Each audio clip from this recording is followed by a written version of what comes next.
Well, welcome to the Resisterhood Documentary Roundtable. I'm so excited to be here with the panelists, these activists, these amazing women. And I am Jen Taylor Skinner. I'm the host and the producer of the Electorette podcast. I'm also the executive producer and host of a new podcast called The Gatekeepers, and that's about the history of segregation and the modern day de facto segregation, and that's in collaboration with Dane Magazine. And that's who I am. So enough about me. I want to get to the amazing panelists. First of all, we have CJ Crim, who is the director of the Resisterhood documentary, and she's an award-winning producer. She's produced several, television specials and documentaries, dozens of them over the years, highly acclaimed specials. And again, she's the director of this documentary. So thank you for that, CJ. And I want to go to our next panelist, Margaret Morrison, who is a lifetime activist and a historian. And she marched alongside John Lewis and Martin Luther King Jr., Reverend Martin Luther King Jr., in Selma to Montgomery, and she's been an activist ever since. So she's been a lifetime activist, just amazing. And then Joanna Lohman, next. She's a professional soccer player, also an activist, and she's a global speaker and a leader for the LGBTQ community. So thank you for that. I'm very excited to talk to you too. And we have Representative Ruth Buffalo, who represents North Dakota, the 27th district, I think. And she made history in her election by being the first Indigenous woman elected in the North Dakota Legislature. And I think last but not least, Terri Ford. Terri is an activist and an organizer on a global level, and she's the chief of global advocacy and policy for AIDS Health, for the AIDS Health Foundation. So thank you for that. And let's jump in, shall we? So I want to start with you, CJ. I want to start with this documentary because the thing that I noticed is that you were following these activists from the very beginning. I think before most of us knew that there were going to be these historic moments following that, right? Like you started even before the Women's March. I'm just curious as to, and the Women's March I think was the catalyst for a lot of this activism we've seen over the past 4 years. What inspired you to start this, and what did you see that made you think, I need to start following these activists and there's something here?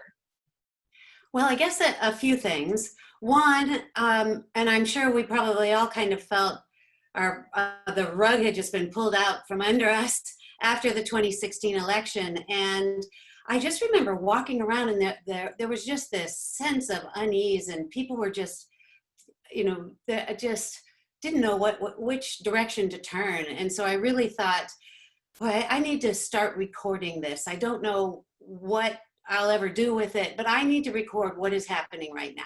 As a filmmaker, I just got out of camera and started talking to people. And I did that, I think the first time I started rolling was 5 days after the election. And then a friend of mine, Jean Guerin, who's also in the film, she called her book club.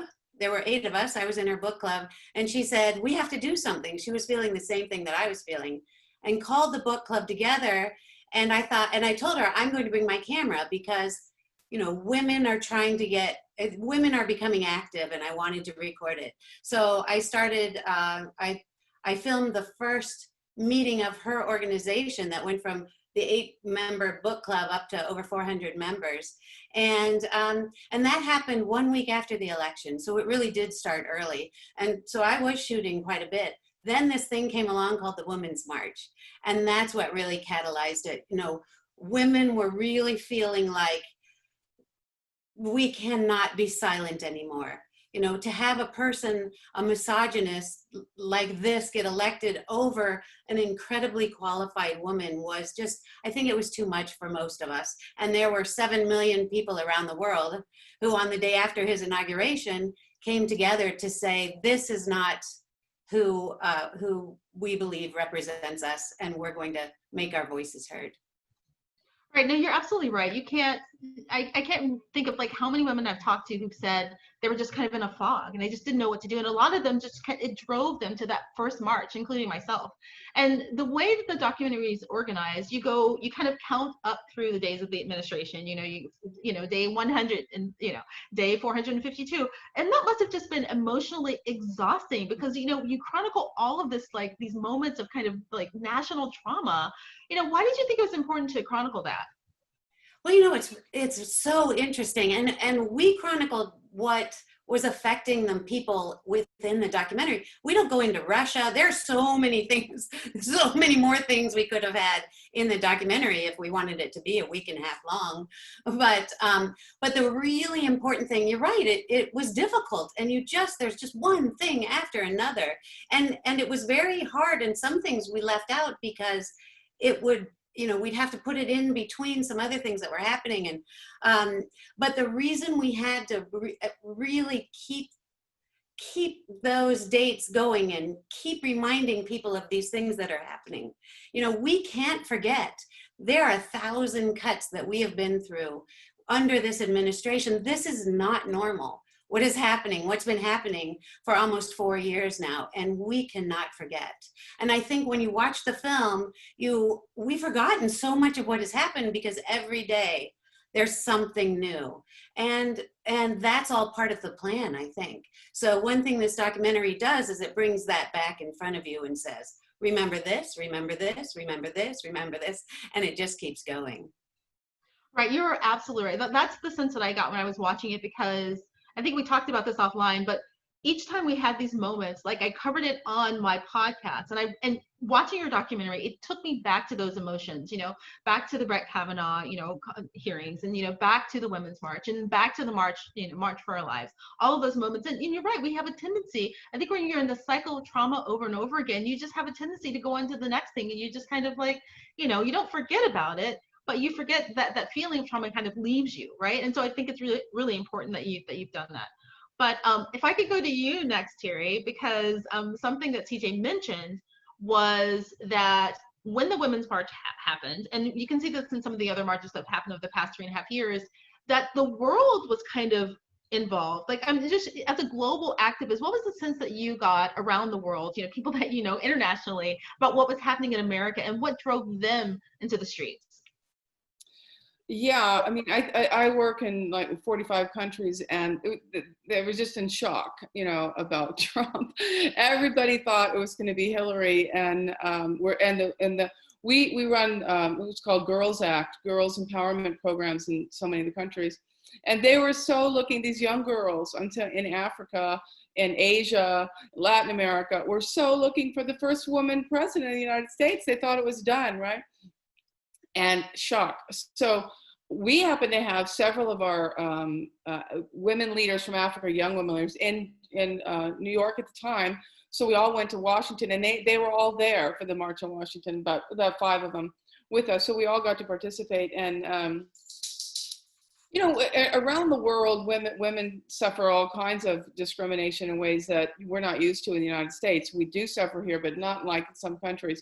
But you're right, under the last 4 years, it's been so shocking what we've been dealing with. And I really like about the documentary is it does remind us of what happened 3 years ago, what happened 2 years ago. We've forgotten how many bad things have happened. So what we're focusing on right now is just girl empowerment. We're building up, young women leaders around the world in many, many countries, and giving them speaking roles, helping them overcome public speaking, giving them platforms, and listening to them what they want. So we were so happy that some of them got to participate in the March on Washington, and it was one of the most empowering things. Now, some of them have done women's marches in their countries based on their experience on the March on Washington. So it all interrelates. Right, unmute myself. I want to go to Margaret, because I just want to say to Margaret, first of all, thank you. Thank you so much for your lifetime of activism. And when we talk about activism, we have to not forget that voting is a really important tool. It's not important, it's crucial. It's we need to vote in order to make the things that we're passionate about, come to life. And so I just want to thank you for your, marching in the Selma's Montgomery March. I'm talking to Margaret now. And whenever there's an election day for me, whether it's a local election or it's a national election, I think about activists in your generation. I think about John Lewis. I think about Reverend Martin Luther King, and I never take my vote for granted because of that. So I want to thank you for that. But I think that there are too many people, and I can't really quantify that. It just feels like there are too many people who take that right for granted, their right to vote. And, some people even say that they're not going to vote as an act of protest because they don't get a specific policy that they want, right? I just want to talk from your experience, Margaret, what would you say to those people who think that, that voting is not an indispensable part of activism, and that they think that it's okay that an election or two that they sit out? Actually, people don't vote for different kinds of reasons. Some because they think that change will never happen because their vote is not important, or that they can't agree with a particular item on an agenda, whether it's an abortion right or whatever particular situation they are so totally against, they don't vote at all. And some don't vote because they are frightened that to cast a vote in public would make people angry to the extent that they may be deprived of their lives. And this has happened over and over in American history. I generally started protesting and marching from way back, long before the Selma to Montgomery March. My protest started at the age of 8, and Cheryl knows the story, but have you ever had something happen to you at an early age where you can't shake it, where it becomes a part of your life? It's inside you. And that occurred at the age of 8 when I found out why I couldn't go to the zoo in Memphis, Tennessee on a certain day because of the color of my skin.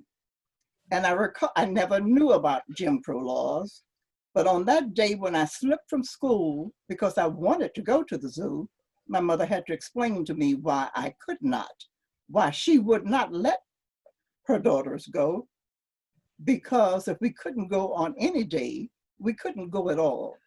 And I remember sitting, listening to her at the age of 8 and understanding and not understanding at the same time that the color of my skin would dictate the contours of my life for as long as I lived. I didn't understand all of the repercussions as an 8-year-old, but I intuitively sensed that something deep and important had happened to me that day with my mother's conversation.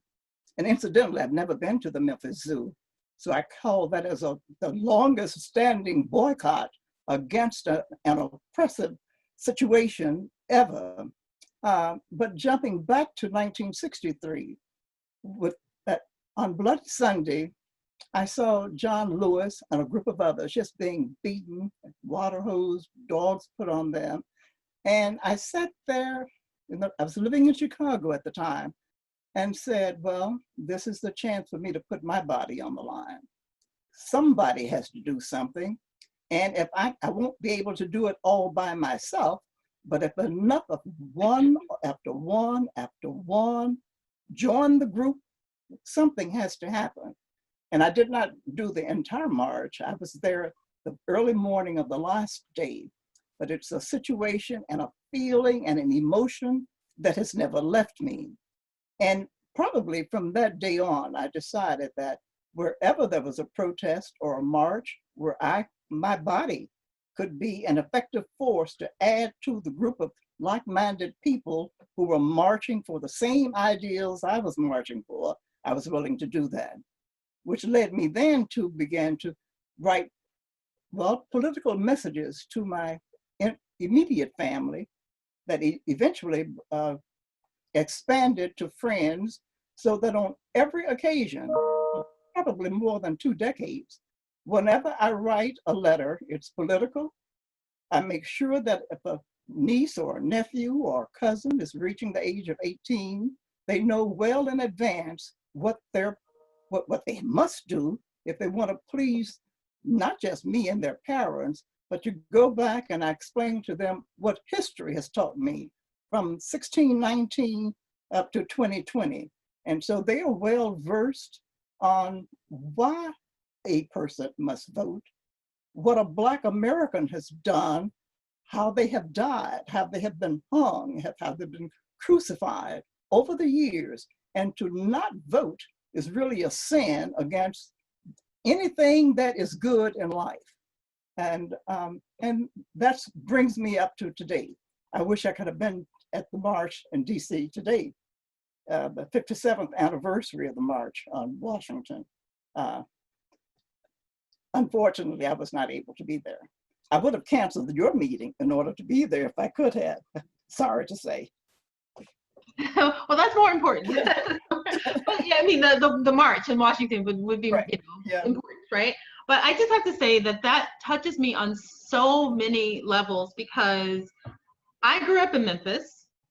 Oh, you did. And I grew up in Memphis, and my mother took me to the Memphis Zoo, once a month at least. She always took me to the Memphis Zoo.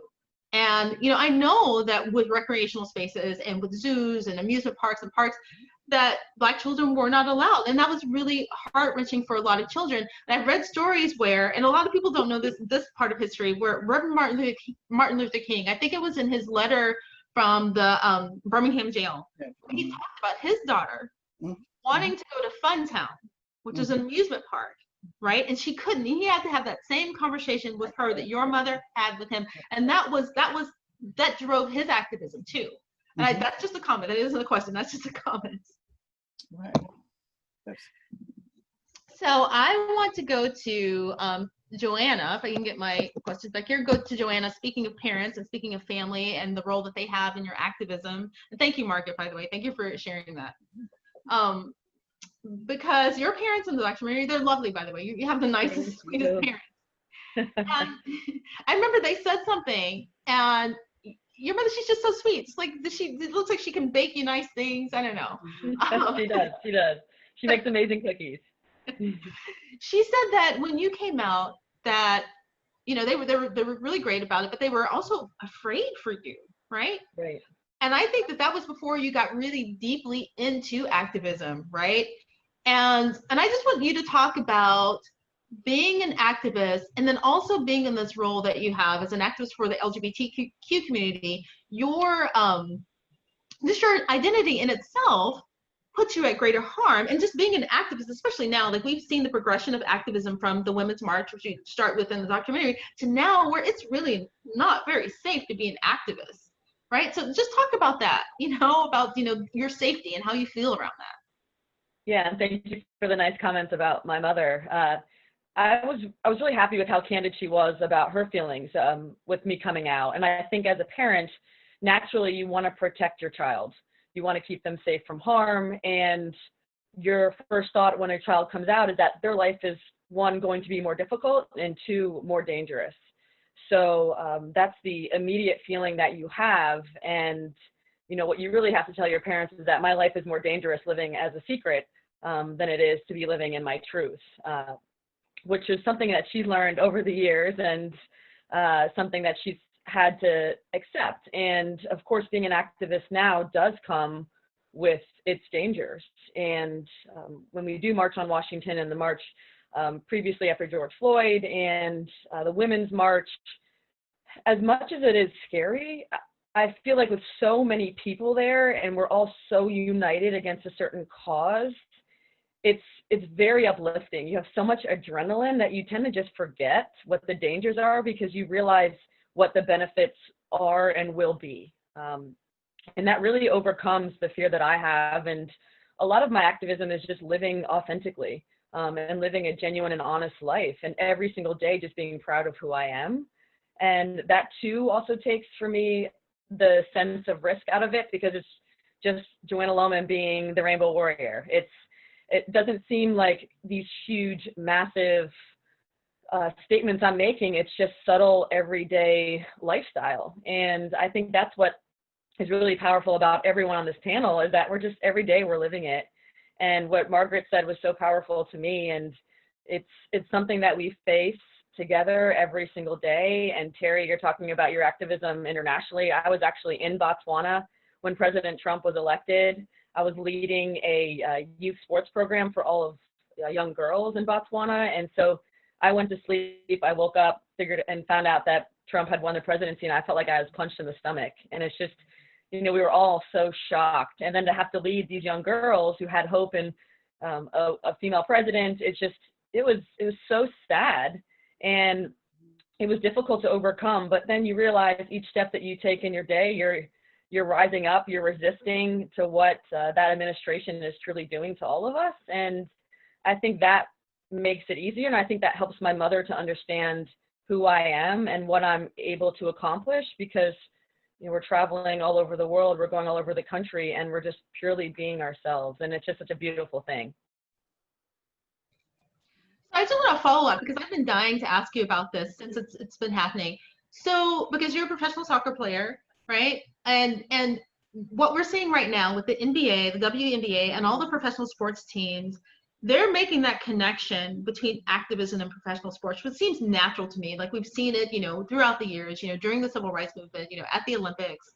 I just want to ask about, was that just a natural connection for you? Like, being an athlete and then, becoming an activist. This is what you think about that. And also, I don't know if you saw this, this is just breaking news actually, that the NBA, they decided to use their sports arena as voting locations, right? Wow.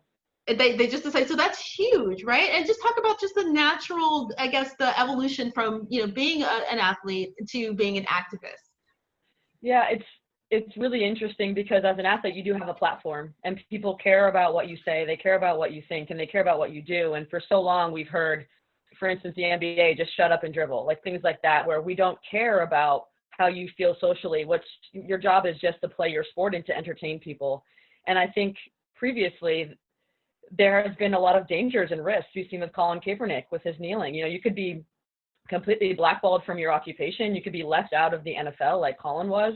And so there were some serious ramifications to being an activist in the sports world. But now you see it completely flipping on its head, that if you do not support these causes, you will lose sponsorships if you don't support the causes. You see companies like Nike and Adidas and the NBA, the NFL, the WNBA, the MLS all standing up for these human rights causes, which it's taken too long in my opinion.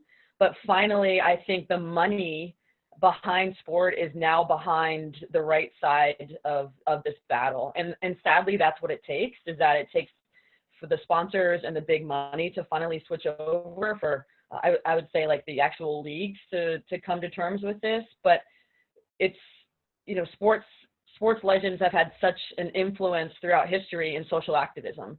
And whether you like it or not, as an athlete, you have that platform and people care about what you say. So for me, it was a natural and organic transition from being an athlete to an activist. But I also realized my own privilege, that in women's sports, it's much safer. In men's sports, it's different. And as a gay female athlete, you're often assumed to be gay as a female athlete, as opposed to the other way around. So I do realize I'm incredibly privileged, that I feel safe to live my truth, but that's just not the case for so many people. But I'm hoping that this is the start of some very massive change, and the fact that they're boycotting the NBA and the playoffs, the WNBA, is just such a wonderful thing to see, and I'm so supportive of this. And I know that the NWSL, the Women's Soccer League, would do the same if they had games.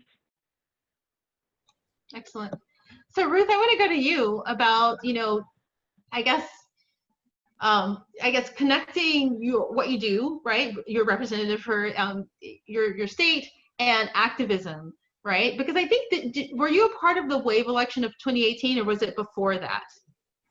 Nope, 2018. Yeah, 2018. So it was a huge year for women. Mm-hmm. And in the documentary, there's a moment where a woman is running for office. I can't remember which state she was running for, but she said something when she started knocking on doors. She was worried about, because she was a Latina, right? She was worried about that her identity would kind of, not make her able to connect with people who were answering the door. And I was just wondering, but she also said that when she talked to women, they had this kind of sisterhood that connected them. I was wondering if you felt that when you ran for office and when you won, like, what was that like for you?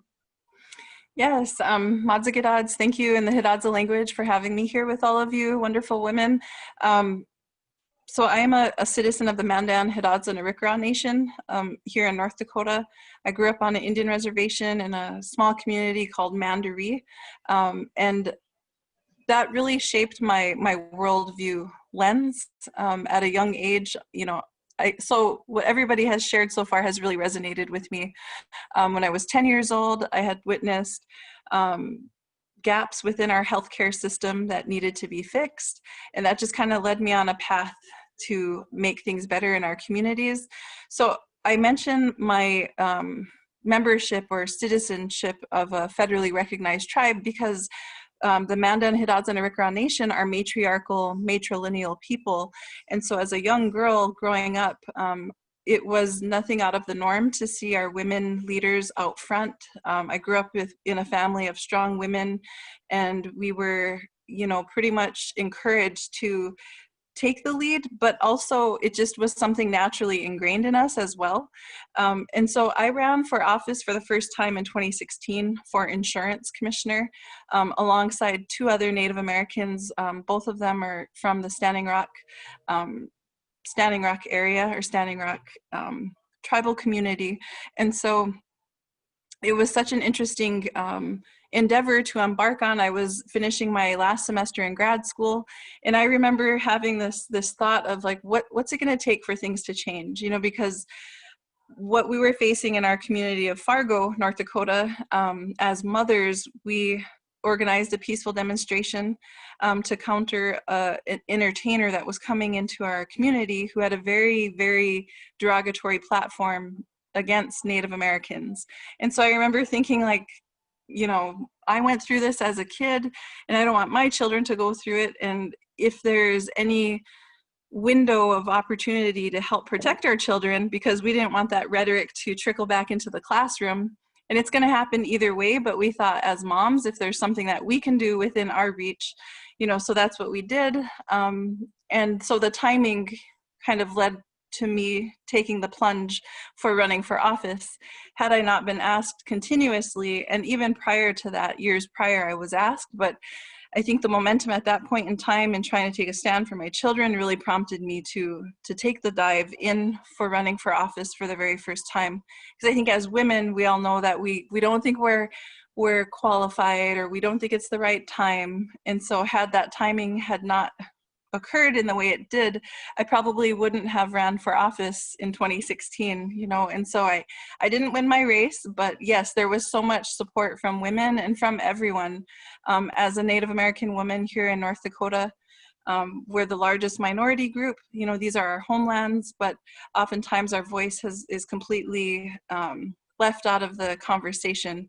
And so I'm super proud to see like Congresswoman Deb Haaland, Congresswoman Sharice Davids representing at the federal level, and so many more women running for office in this election cycle too. So why were you reticent?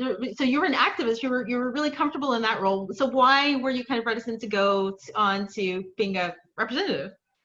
So I'm a public health professional, and a lot of times in our class lectures, we would come back to the same point of poor health as a result of poor policy. And so that really resonated with us. We would stay after class, a group of us, Native American women, Indigenous women, and we would all from all different tribes within North Dakota, and we would joke around and say, well, one of us is just going to have to run for office. And then we would just start laughing like, yeah, right. That doesn't seem ideal, but I ended up taking the plunge, and so I was born in 1977, and it wasn't until a year later that the American Indian Religious Freedom Act was passed, which meant that my family could practice who they were freely versus undercover, so to speak, or behind closed doors, and so my family history includes name changes to sound more English-like so they could find employment off of the reservation after 94% of our agricultural land was flooded in the early 1950s. So there's a lot of richness in our culture of family values, but oftentimes we're the forgotten about communities. So. Excellent. Well, a number of you have mentioned young people and children and connecting with children. And I know that Margaret, in the documentary, I think these are your nephews, right? Your great nephews. So, and how important do you think it is as an activist to connect with that generation so that they know the importance of being an activist, right? I mean, everyone doesn't want to be an activist, but at least put it out there in front of them. Well, in my family, everybody has to be an activist. I'll put it that way. Because for every family reunion, or just the family who live in my immediate vicinity, they know when they come to my home, first of all, they're going to look at albums that I do that traces a genealogy from slavery time up to the present day. They ask questions. I give them answers. I write book. I have written newsletters, monthly newsletter with the family genealogy. 1 month is this person, the children. And so they have a sense of who they are. And I tell them that they may never know their names, but they will always know who they are based on just the moral principles that have been instilled in us. And so, yes, it's important for a young person to understand the world in which they live, because if they understand it and know the problems that can be encountered and know how some of the methods are to address those problems, the better off they are when they are 18 and able to vote, and even older. I am so appreciative of my I keep going back to the 8 years of age, because somehow it is a truism that the stories your parents tell you live inside you for the rest of your life. And that has been my situation for as long as I can remember. And unfortunately, I can't think of anything that happens that's important that I don't go back and draw on that inspiration. Because among the other things she told me, Margaret, you are a valuable person. You have the intrinsic right to be the person you are meant to be. Don't let anybody tell you that you are inferior, because you're not. Look at me. You are not. And somehow that's what I try to instill in my younger family members. And I know that they too are following that same path of being true to themselves and a willingness to go out and help others be true to themselves. And an unrelated statement that I'm just thinking of, we talk about Trump and what he has done, but I want all of us to know that it's not just Trump. Trump didn't just happen all by himself, all overnight, just at it is a continuation of the policies that deliberately deny people who are not white some powers based on a mythology that white equals right and black equals, as we used to say as a kid, get back. Black, get back, white, you're right. You probably have heard of that, Jennifer. Remember that, yep. Oh, yes, right. And so it's not Trump. Well, how do I want to put this? Because it's not all white people. I don't mean to say that. But there are so many white people who sit back and are silent, knowing that what they are witnessing is incorrect, but they say nothing. Then there's another group hell bent on making sure that a brown and a black face will never, ever equal their superiority. And then there's a small few who believe, as I believe, that justice is meant for everybody, not just for people because of a certain color. And so when we go out to vote, we don't just vote because Trump is who Trump is. All of these men and women are behind Trump because it's a symbiotic relationship. Trump cannot vote himself. Trump didn't vote Barr into his position. The Republican senators did that. Trump didn't do anything on his own that's oppressive to a Joanna or to a Ruth or to a me or anybody else. Senators did that. Trump does not have a vote. And so don't start me preaching because I could, but because it is not Trump. It is an atmosphere in the United States of America that has always been that same atmosphere, that let's keep the power, no matter what the power is, no matter what it is, we're gonna keep the power and we're gonna do everything we can to make sure that nobody else enters this realm of possibilities. And so when you cast a vote, you're not casting a vote because of Trump, you're casting a vote because of what they have done as a group to enable him to be able to do the things that he does, which brings us back to 2016 and to 2008 and to 2004, And I'm recalling that for 8 years, the Republican Party, when Obama was president, had already decided the day of his inauguration in 2009, that anything he proposes, along with the Democratic Party, was going to be a no. Whether they agreed with it or not, they were going to say no. And this is, Mr. Draper's book explains it specifically, who the senators were, who the representatives were, some are still in Congress, that no matter if it was their proposal, if Obama addressed it, they would say no. I don't know if most people know that. So that if it were a Republican issue and Obama addressed it, then the Republicans were no longer for it. And so that occurred 6 out of his 8 years in office, which leads us to what happened next.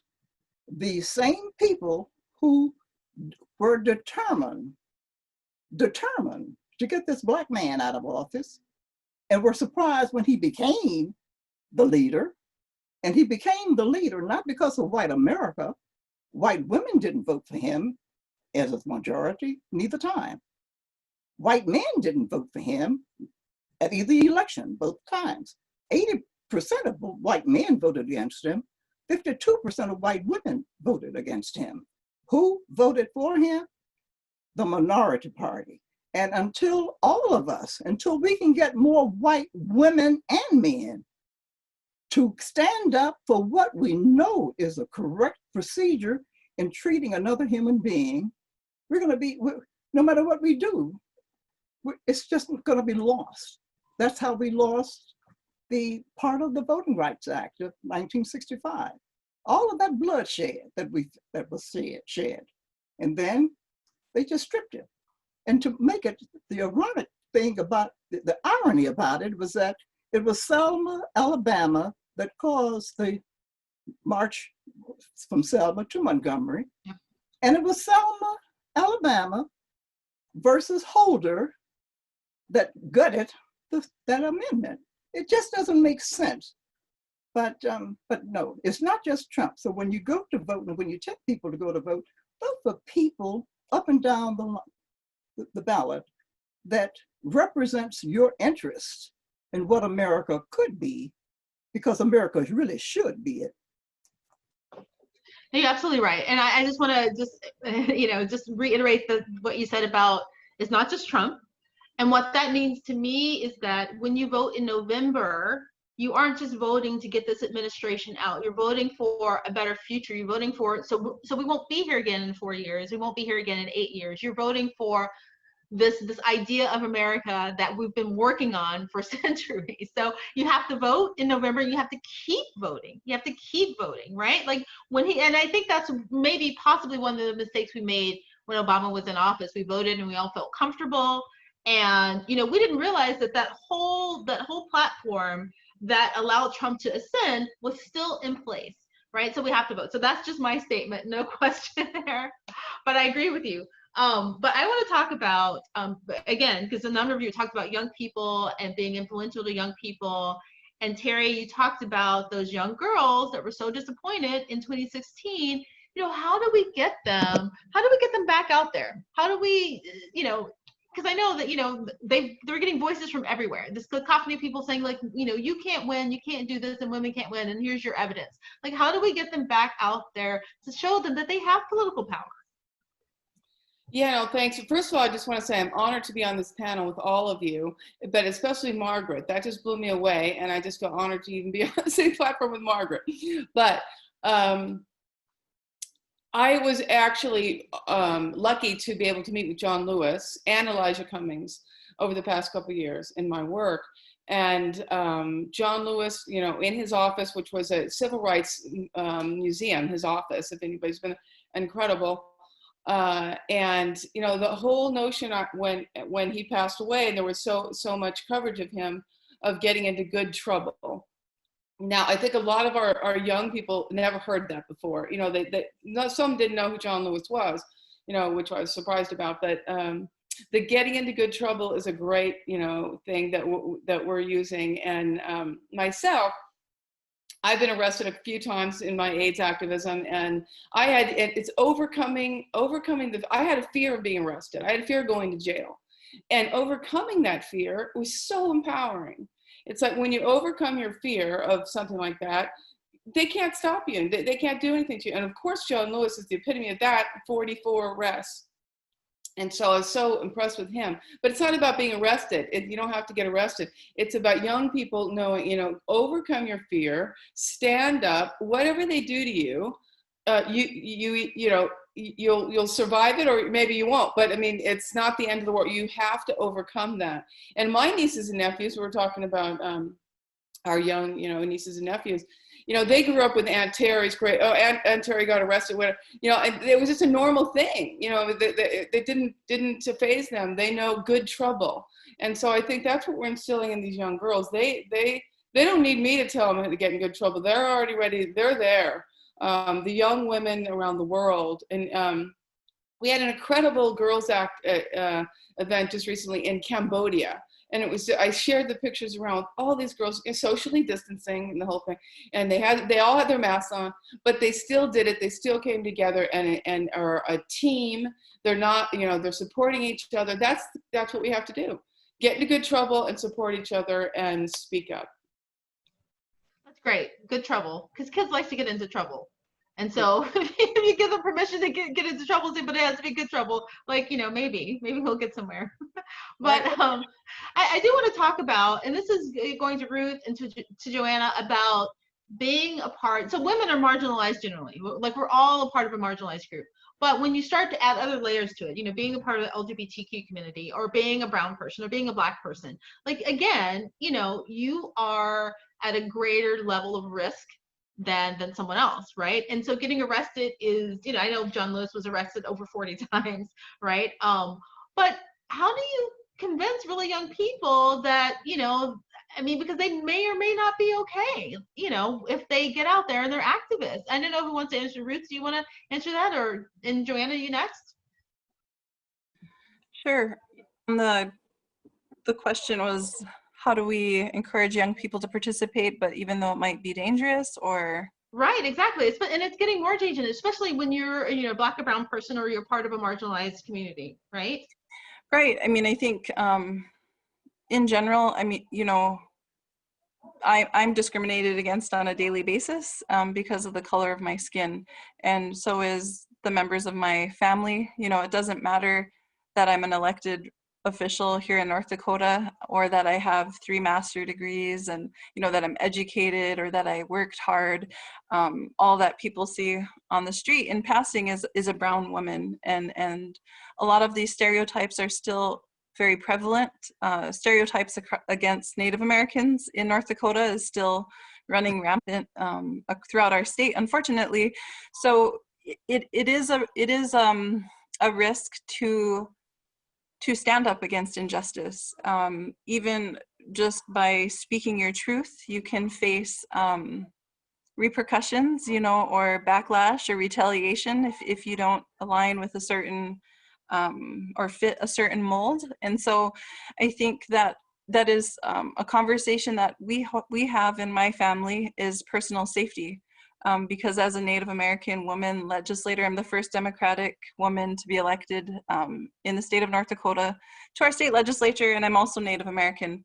And so when I receive attacks, and it's not to say I'm playing Oppression Olympics or anything along those lines, it's just the facts that the attacks against me are a little bit different than the next person, a little bit more personal, because it's of who I am and me being a Native American woman and woman in general. So I agree with the panelists that we do have to continue to support one another. I am a Women's Peacemaker Fellow through the Joan B. Kroc Institute. They select 4 women globally every year, and this is the first year that they selected somebody from the United States domestically, just because of the current political landscape that we're facing across our country. So my roommate, she was from South Sudan. We did a 6-week residency in San Diego. And the other 2 women peacemakers one is from Israel and the other is from Pakistan. And the common theme that all 4 of us women Peacemaker Fellows have is that we are working towards women's empowerment for girls and also trying to prevent further violence against women and girls. And so being a woman activist or change maker, trailblazer, elected official, you do have to have that conversation in being aware of your surroundings, because these are polarized times. You know, I used to be the chair of the North Dakota Human Rights Coalition, and we organized a peaceful demonstration a few years back when the young lady was run over and killed in Charlottesville. And so we carry that with us, even though we're here in North Dakota. There was legislation introduced in the 2017 session that would have legalized pedestrians to be run over by motor vehicles, you know, and so we have to be paying attention, and we need more representation in every level of government. You need to continue to show up at meetings, city hall meetings, commission meetings. You know, it's just so important that we participate civically in our communities, and we can't trust that everybody has our best interests at heart. We have to do the work ourselves, and that's our personal responsibility. So. Yeah, you said something that made me think about safety, right? Because sometimes it seems like it's safe to be silent, but sometimes it makes you less safe when you're silent, right? When we think about voting, we're actually voting for our right to protest, right? Because there are some elements out there, some who are trying to silence us, right? And we have to vote in order to keep that right to be able to protest. So I think that's really important, right? So there's a clear link there between activism and voting. Like, you have to get out on the streets to protect your right to vote, and that's all I have to say about that. Right, and along those lines too, that bullies and that type of toxic behavior is to silence us, and so it comes in many different forms, through voter suppression, through gerrymandering, through money in politics, and getting elected officials elected based off of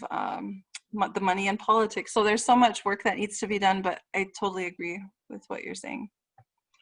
Yeah, and Joanna, I saw that there's a part of the documentary where you're talking to some young people and you're telling them, to lift other people up, right? And, through their activism. But, I was just wondering if you ever encounter people who, and I'm sure that you do, right, who don't have your family to fall back on, right? So they're even starting from a place of activism, where they don't have a safe place to land in their family. And, what do you tell them? Yeah, that's a really great question. And, going back to the earlier discussion, Jennifer, I totally agree with you that, yes, it is dangerous to be an activist, but I think I would argue that there's an equal or greater danger to being silent. And, for one, being LGBTQ,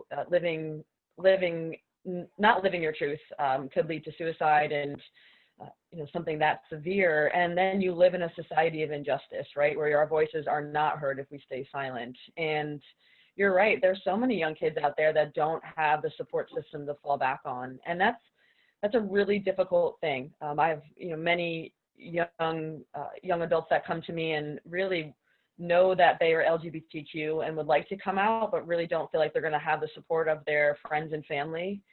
And I really encourage them to understand that it's a very personal journey. There's no right or wrong way to do it, and there's no cookie cutter answer of how to come out.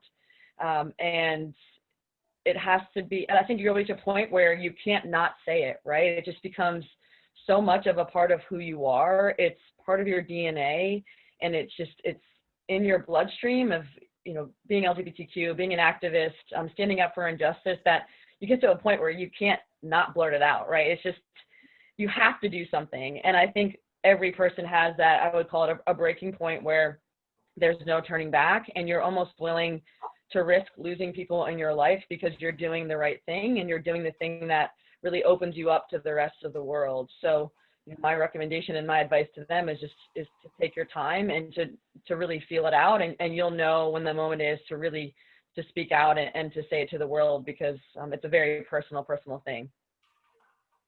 Yeah, very good point.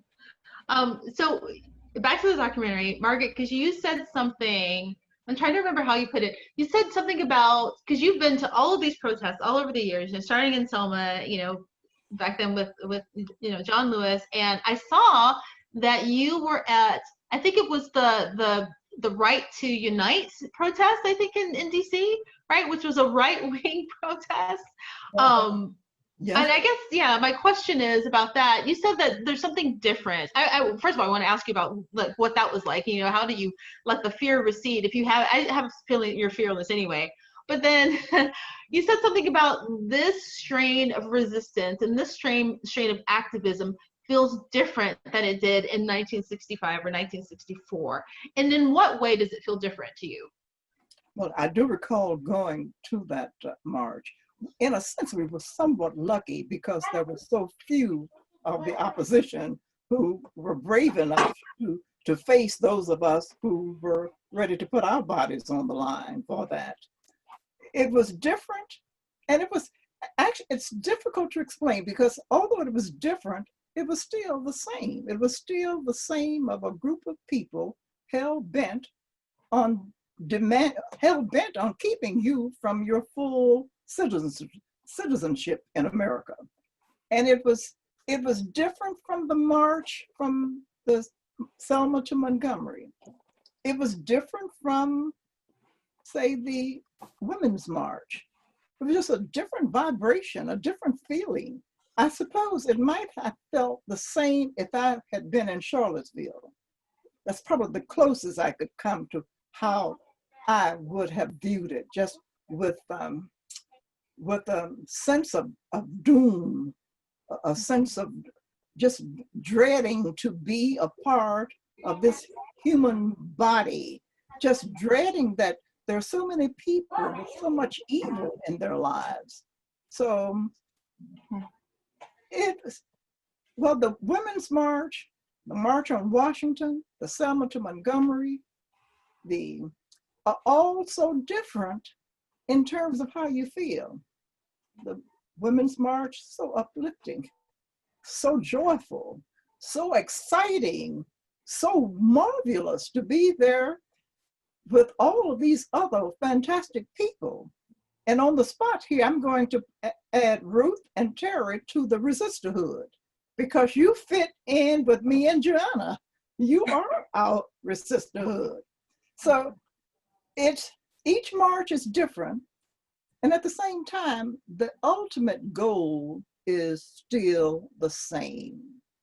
How do we make it so that a person who is a human being is recorded all of the rights and privileges of everybody else? So whether it's a Charlottesville or a Women's March, ultimately we know the goal: humanity, integrity, morality. We are one. The same blood that flows in us, and in a sense, we are all related. So that's ultimately, one march is no different from the other in the ultimate premise. Yeah. But you said that this collection of marches, like now under this administration, feels different because I'm trying to think of what you said. Because back then, there was mostly Black and brown people putting themselves on the line to get the right to vote. But now it's everybody. Like George Floyd, they're coming out. True. And in fact, I guess sometimes I have to think back to what march, whether it's a march for science or for what a tax march or the League of Women Voters, where I go out with them and march. But I know exactly what you're talking about. When I was not a part of that particular march, but after the George Floyd crucifixion is what I call, after his crucifixion, I knew how I felt. And I knew that crucifixion, in a sense, was no different from other crucifixions throughout history for Black and brown bodies. And I said to myself, if technology were not what it was, if technology and an iPhone had been there when Emmett Till had been butchered, might we have been on a faster road to getting together? Because some of you youngsters may not know that it was in 1955, Emmett Till was visiting in Mississippi with his family, and he whistled, allegedly, at this white woman, which brings me to another story. My sister, remember, I was 8 years of age about the zoo. When Emmett Till was killed, my youngest sister was 8 years of age, and she went to our mother and said, why would they kill him because of a wolf whistle? In her 8-year-old head, she thought it was a real wolf that had whistled.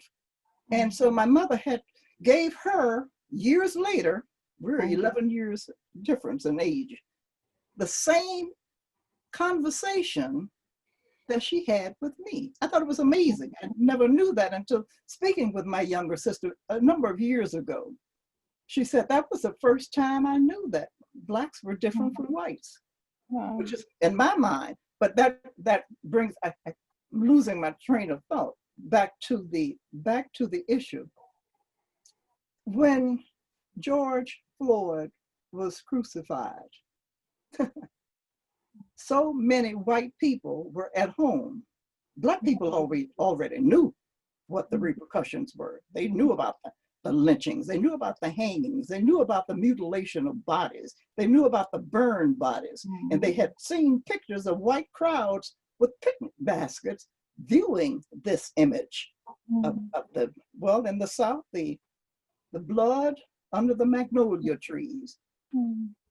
And so I'm thinking, if technology had not been available Memorial Day in 2020, we would not be at the place we were. So many people who were not Black and brown saw this, and for the first time, internalized the trauma that must have been a part of living in America while Black, that they were indignant that something had to be done. And for the first time in my memory, I saw more white young people out on the streets protesting than in all of my 84 years on this earth. And that was a good thing, although it was a bad reason, it was a good thing. So it was different. And I believe that, well, I don't want to say believe, I know that change is going to happen when I see that many young people who are some beginning to vote for the first time in 2020. I know that something is going to change. It's not going to be easy, it's not going to be overnight, but I can see an advancement of progress that makes a brown and a Black body a human body, ultimately. So yes, there is a difference. That's beautiful. Thank you so much for that. Yeah, that's why we're all here, right? Right. That's why we're all here. And CJ, I just want to wrap up with you about your experience through the arc of this film and through the arc of like watching all of these incidents over the past 3.5 years. What is it that you want people to get from this conversation, to get from the documentary, and to think about as they're I guess organizing between now and November and making their plan to vote for November? Well, thank you for that question. I'm feeling very emotional listening to all of you. I'm very honored to be on this panel and to have you, Margaret and Joanna and Terri and Ruth, members of the Resisterhood, which I think we all are. We all need to be. I just wanted to say one thing, talking with about some comments that Margaret was making. The first time I interviewed Margaret, it was right after the Women's March. We spent the Women's March together. And then we sat down for an interview a few days after that. And Margaret in that interview said, I'm going to try not to tear up with this, because she said, I really think that there is like 40% of white people don't see African-American people as human. You see the people, you see the crucifixion of Black men and women over and over and over. And the only reason we're seeing it is because of technology. And it has opened our eyes. And I can only hope that we all keep this up. And that's one thing that I want through this documentary. I want people to understand that we are all cut from the same cloth. You know, we're all in this together. This is a human journey. And one thing I wanted this documentary to do was to celebrate that diversity and to celebrate people who are standing up and saying, this is not the country that we believe in, and we're not going to stand for it, who will go out there and vote. And, you know, everyone on this panel is somebody who did not take the easy path. They took the path that was right. And that feels good. It's not the easiest thing to do, but standing up and becoming an activist feels good. And that's one thing I would love for people to know. You know, being arrested, I've been arrested a few times doing this documentary, and I thought I was going, you know, I was afraid the first time, but it felt good, you know, to do something, to feel like you're part of this process. And we can all do that. But the main thing we need to do, every single one of us, is to vote. I mean, each one of us has a voice, and we have to use it. And that's what the Resisterhood is all about. Nice. Agree. You know, I have to agree with you that, you know, I was just saying to someone recently that, you know, all the anxiety that we're feeling, you know, action is the best medicine for that. Action and voting, right? So yeah, thank you for that. Thank you for making this documentary. Thank you to each and every one of you. Thank you, Margaret, for your lifetime of activism, Joanna and Terri and Ruth, and thank you so much for representing us, Ruth. Just thank you. Everyone should watch this. You know, they should watch it again and again before the November vote, just as a reminder for what we've all been through collectively, right? But yeah, that cycle of trauma, we have a tendency to let it, you know, recede to the background, and we shouldn't, because we need to do this. So anyway, so I will wrap up. Thank you so much for listening to this conversation. Please follow the Resisterhood documentary on social media. They're on Instagram, Facebook, and Twitter, and it's at Resisterhood Doc. That's all one word, Resisterhood Doc. And this conversation will also be on live stream on all platforms soon, as well as a voter toolkit, I believe, is going to be online. And also, if you are interested in the Electorette, you can go to electorette.com, and you can also find information about the Gatekeepers podcast there as well, which kind of covers a lot of the themes that we talked about today. So thank you so much. Thank you. Thank you, Jen. Thank you, everybody. Thank you, Jennifer. Oh, Thank you. make a plan to vote. Look at the documentary. Thank you. Thanks for being on the panel. It was really wonderful to see everyone.